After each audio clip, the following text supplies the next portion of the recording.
கருத்துக்களை எடுத்து சொல்கிறோம். நாங்கள் கருத்துக்களை எடுத்து சொல்லும்போது ஆணித்தரமாக எடுத்து சொல்கிறோம்.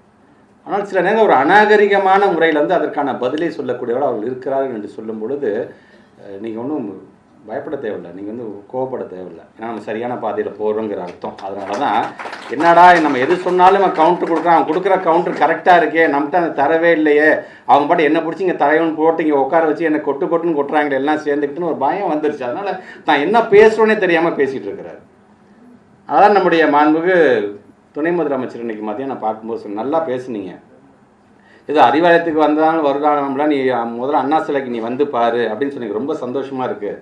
எப்படி அந்த லூஸ் அண்ணா சிலைக்கு வந்து ஒரு ஃபோட்டோ எடுத்து போட்டு நான் வந்துட்டேன்னு சொல்லணும். அப்படி வந்தாலும் நீங்கள் சொல்லுங்கள், நீங்கள் அவங்கக்கிட்ட பரவாயில்லப்பா தம்பி நம்ம சொல்கிறதெல்லாம் கேட்குது, அப்படியே அந்த பணத்தை வாங்கிட்டு வா தம்பி அப்படின்னு மட்டும் சொல்லுங்கள் போதும்.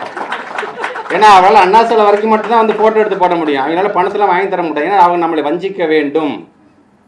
நான் தனித்து போரிடுறோம், நாங்கள் தனித்து நாங்கள் வந்து போராட்டம் பண்ணோம் சொன்ன, நீ தனித்து போராடவில்லை, நீ தனித்து விடப்பட்ட நாள் இன்னைக்கு குரல் கொடுத்துருக்க, உன்னை ஓட வரட்டி அடிச்சிருக்கோம் நாங்கள். ஆக அப்படி இன்றைக்கு நமக்கான அந்த பணத்தை தானே கேட்குறோம். என்ன கட்சிக்காக கேட்குறோம், நாங்கள் அறிவாலயம் புதுசாக கட்டுறதுக்கான கேட்குறோம்.